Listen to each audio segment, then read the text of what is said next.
수험생 여러분 안녕하세요. 수정쌤입니다. 자, 오늘 내용은 8개 약학과 수리논술 전형에 대해서 한번 깔끔하게 정리를 해드리도록 하겠습니다. 약대를 목표로 하시는 분들은 의학과도 목표로 하시잖아요. 제가 이 바로 앞에 영상에 의학과 찍어 놓은 거 있으니까 한번 그거 참고하시면 큰 흐름은 거의 비슷할 거라고 생각이 들어요. 자, 전형 방법부터 보시면 부산대 의학과만 지역인재 전형이라고 이젠 아시죠?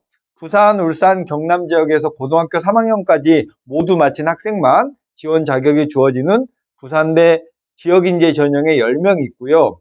나머지는 모집 인원이 중앙대가 제일 많아요. 22명으로 많고 나머지는 한 자릿수 이내의 모집 인원을 가지고 있고 논술 70에 교과 30이 가장 기본적인 형태고 연대와 성균관대는 논술 100이네요.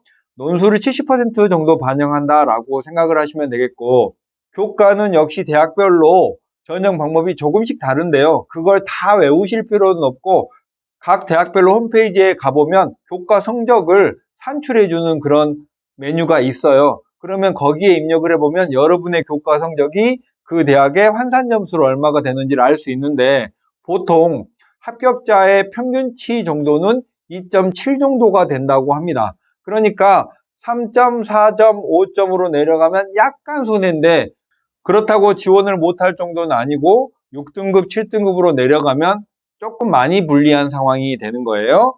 수능 최저는 대부분 3합 4, 3합 5, 4합 5 정도의 수준이고 연세대는 수능 최저가 없습니다. 그리고 여기 해석을 살짝 해보면 카톨릭대가 3합 5의 과일은 뭐냐면 세계합 5의 5등급 이내고 과학을 반영한다면 상위 한 과목을 반영합니다. 이런 거고요.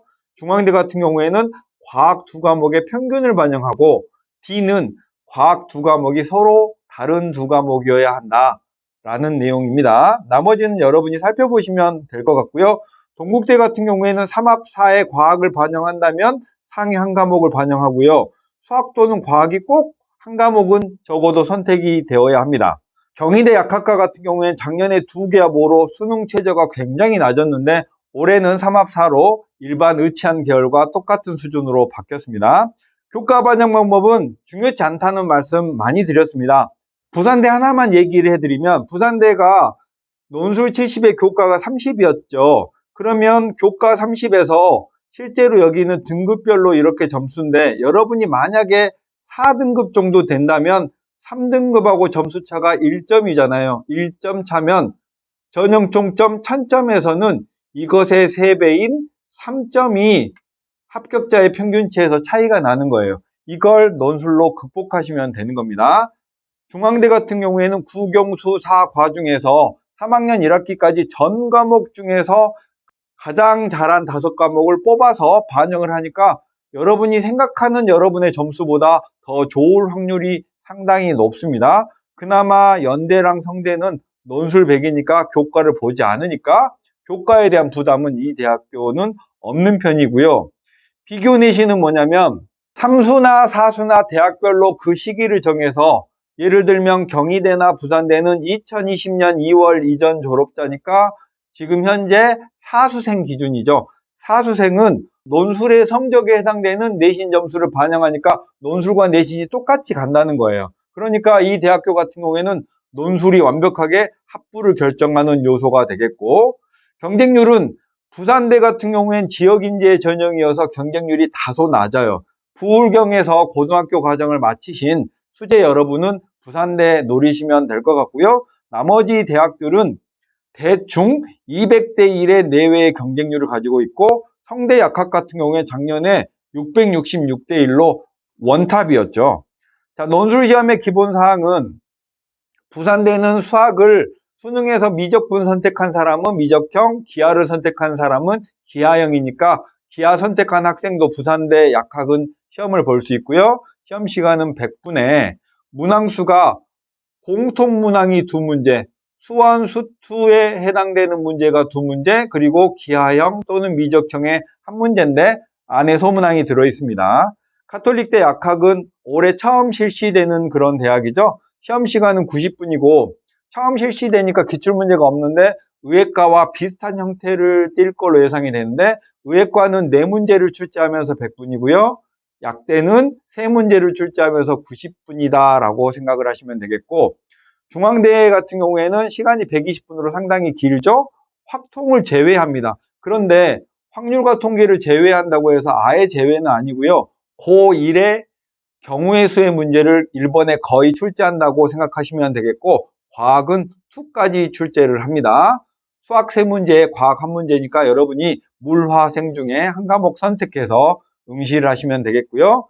경희대는 수학과 과학을 보면서 120분이니까 중앙대와 비슷한 느낌이죠. 시험 범위는 전범위고요. 역시 물화생에 하나 선택하시고 과학 2까지 시험이 출제될 가능성이 높고요. 수학이 4문제, 과학이 4문제고 4문제 안에는 소문항이 또 있을 수 있습니다. 연대는 수학이 60점, 과학이 40점의 배점을 가지고 있고요. 150분으로 대학 중에 가장 시험 기간이 길고요. 수학은 전범이고 물화생 중에 하나를 택해서 시험을 봅니다. 역시 과학 2까지 출제될 가능성이 높고요.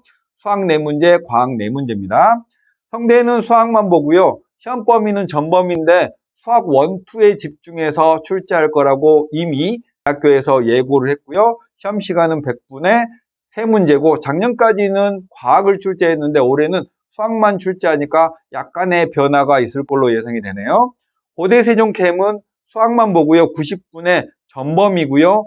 4문제를 보니까 작년에 처음 실시해서 올해 2년 차예요. 그래서 고대 세종캠을 지원하시려는 분들은 예전에 고려된 논술기출문제를 한번 보시면 도움이 많이 되실 것 같고요. 동국대 약대는 수학만 보고요. 90분 보고 역시 전범위의 3문제인데 동국대가 예전에는 미적분 중심으로 출제하다가 요즘에는 수원도 내기도 하고 수투도 내기도 하고 시험 범위 내에 문제들의 출제 경향을 다양화하는 그런 느낌이에요. 논술의 출제 경향은 의예과와 함께 보는 그런 대학들은 의예과 수준만큼 좀 어려운 경향이 있고요. 개인적인 느낌으로는 중앙대와 성균관대가 조금 쉽게 출제됩니다. 그건 절대적으로 쉽다는 것이고요. 합격 가능성이 높아진다는 뜻은 아니고 난도는 대부분 최상이에요. 일반 자연계열의 논술과는 약간 격이 다른 그런 문제들을 출제하고 있다라는 사실 말씀드리겠습니다. 나머지 내용들은 여러분이 천천히 정독하면서 읽어보시면 될 걸로 예상이 돼요. 마지막으로 논술고사 1도 여기 약대만 제가 정리했는데 의예과랑 한의예, 수의예 등 의치한 계열의 모든 논술 일정을 고려해서 여러분이 지원을 하시면 되겠습니다. 자, 이렇게 해서 오늘 8개 약대의 논술 전형에 대해서 주요한 사항을 짚어봤어요. 자, 오늘은 여기까지 마칠게요. 안녕.